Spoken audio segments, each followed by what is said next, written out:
오늘 우리에게 주시는 하나님의 말씀은 열왕기상 18장 16절에서 29절까지입니다. 오바댜가 가서 아합을 만나 그에게 말하매 아합이 엘리야를 만나러 가다가 엘리야를 볼 때에 아합이 그에게 이르되 이스라엘을 괴롭게 하는 자여 너냐? 그가 대답하되 내가 이스라엘을 괴롭게 한 것이 아니라 당신과 당신의 아버지의 집이 괴롭게 하였으니 이는 여호와의 명령을 버렸고 당신이 바알들을 따랐습니다. 그런즉 사람을 보내 온 이스라엘과 이세벨의 상에서 먹는 바알의 선지자 450명과 아세라의 선지자 400명을 갈멜산으로 모아 내게로 나오게 하소서. 아합이 이에 이스라엘의 모든 자손에게로 사람을 보내 선지자들을 갈멜산으로 모으니라. 엘리야가 모든 백성에게 가까이 나아가 이르되 너희가 어느 때까지 둘 사이에서 머문머문하려느냐? 여호와가 만일 하나님이면 그를 따르고 바알이 만일 하나님이면 그를 따를지니라 하니 백성이 말 한마디도 대답하지 아니하는지라. 엘리야가 백성에게 이르되 여호와의 선지자는 나만 홀로 남았으나 바알의 선지자는 450명이로다.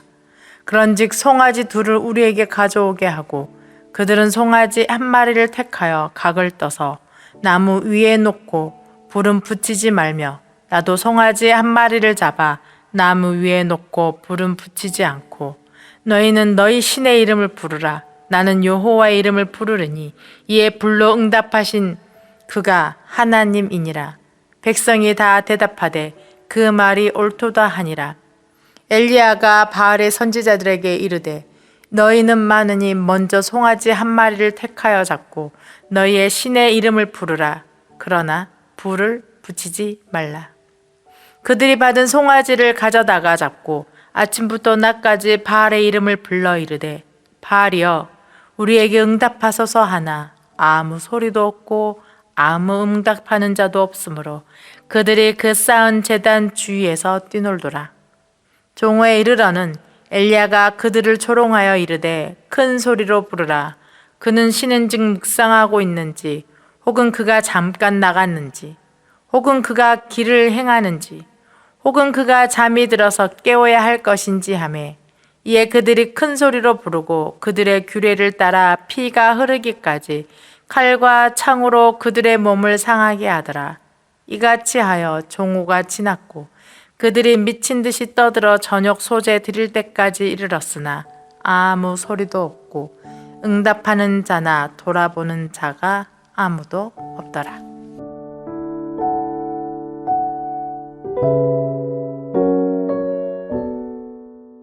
제가 목요일 새벽에 열왕기상 17장에서 18장의 장면을 읽고 있노라며 마치 세상에 몸을 드러내지 않고 있던 절대 고수가 어지러운 세상에 나타나 자칭 고수라 칭하는 자들과 실력을 겨루면서 도장 깨기 하는 장면을 보는 것 같다라는 말씀을 드렸었습니다.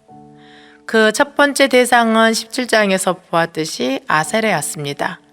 그리고 드디어 최후의 적인 바알과의 대결을 눈앞에 두고 있는 장면이 바로 오늘의 본문 말씀입니다.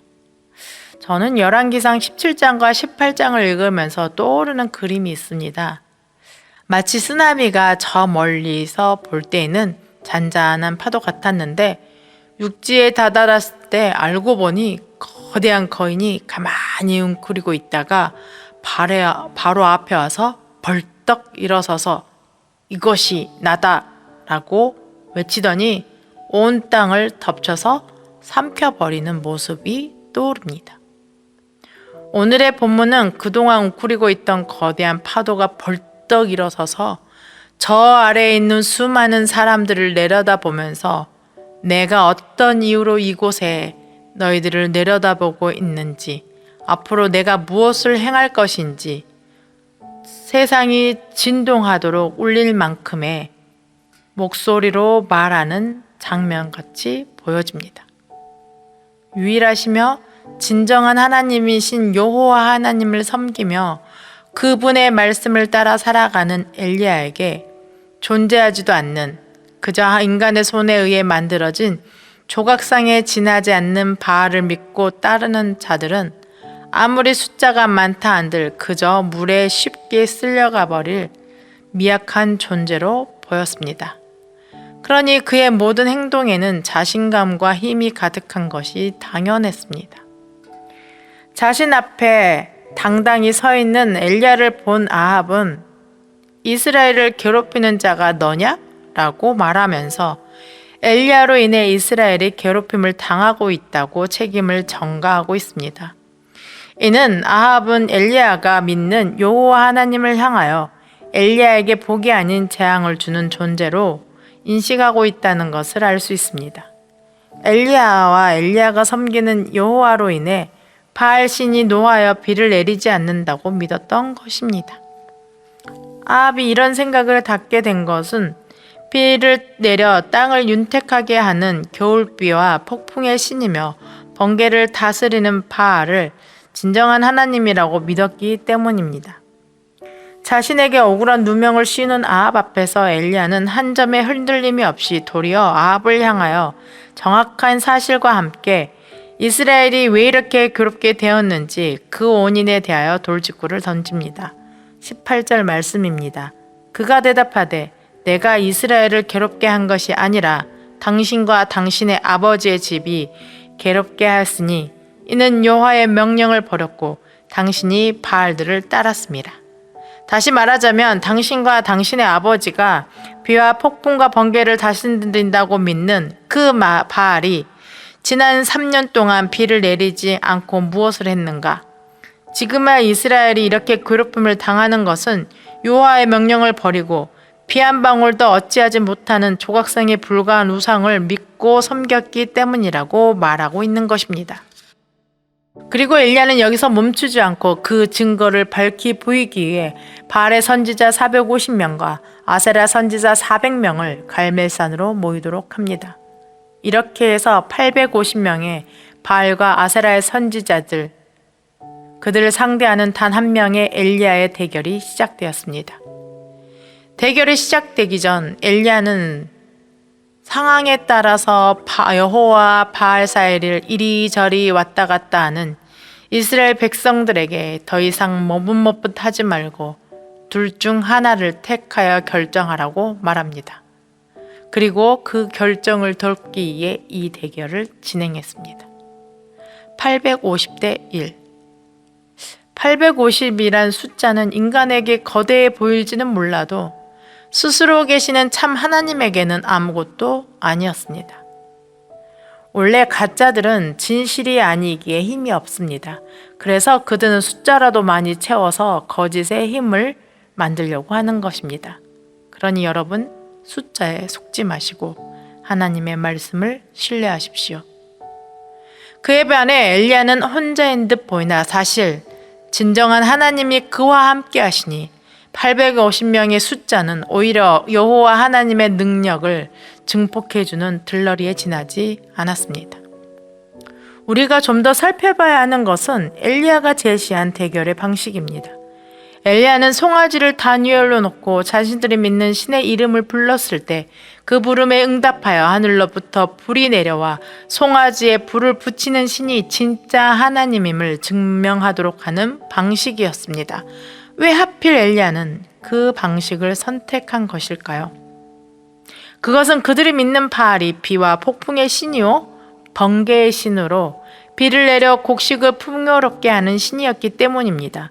만약 그들이 믿는 바알이 진짜 존재하며 진정한 하나님이라며 번개를 다스리는 그가 자신의 번개를 하늘에서부터 내려서 송아지에 불을 붙일 것이지만 만약 불이 내려오지 않는다면 이는 그들이 믿는 바알이 거짓임을 스스로가 증명해 보이는 것이기 때문이었습니다.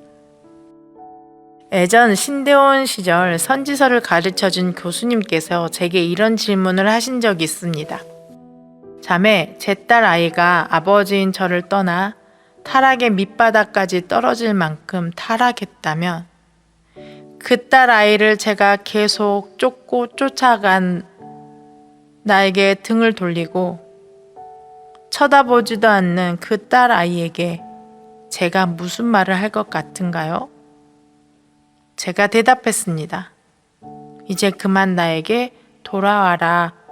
내가 용서하겠다. 라고 하셨을 것 같아요. 라고 하자 교수님은 이렇게 말씀하셨습니다. 난 이렇게 말할 겁니다.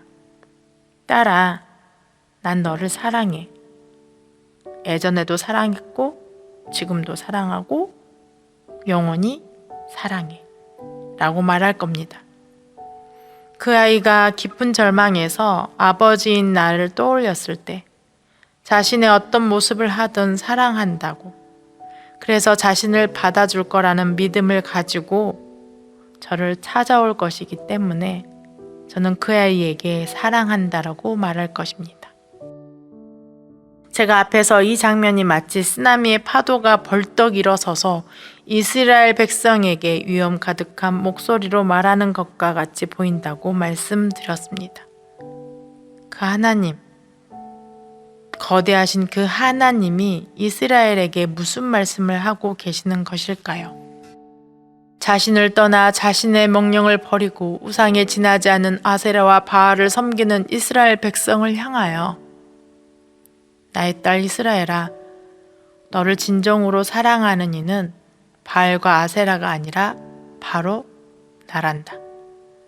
너희를 사랑하는 내가 너희의 진정한 하나님 여호와란다. 그러니 사랑하는 나의 딸 이스라엘아, 내가 여전히 널 사랑하고 있으니 이제는 방황을 멈추고 나에게도 돌아오렴. 이렇게 외치는 모습처럼 보입니다. 하나님을 알아가면 알아갈수록 사랑밖에 모르는 바보 같다는 생각이 듭니다.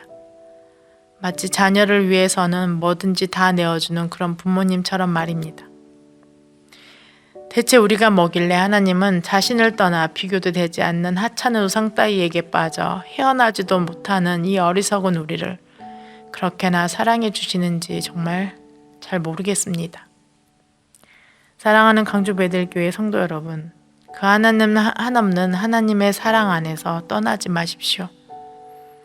하나님의 사랑 안에서 떠나지 않는다는 것은 내 삶의 우선순위에 두었던 나의 필요를 채워준다면 그것이 하나님이 아는 다른 것이라도 따라서 섬겼던 삶에서 떠나서 온전하신 하나님의 말씀에 나의 전부를 두는 것을 의미합니다.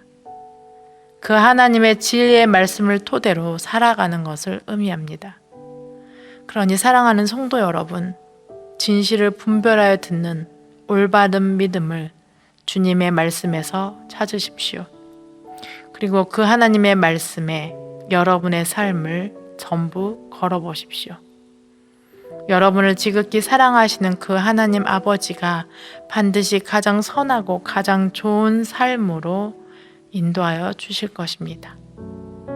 여러분의 평생 동안 그 복을 누리시기를 기도합니다.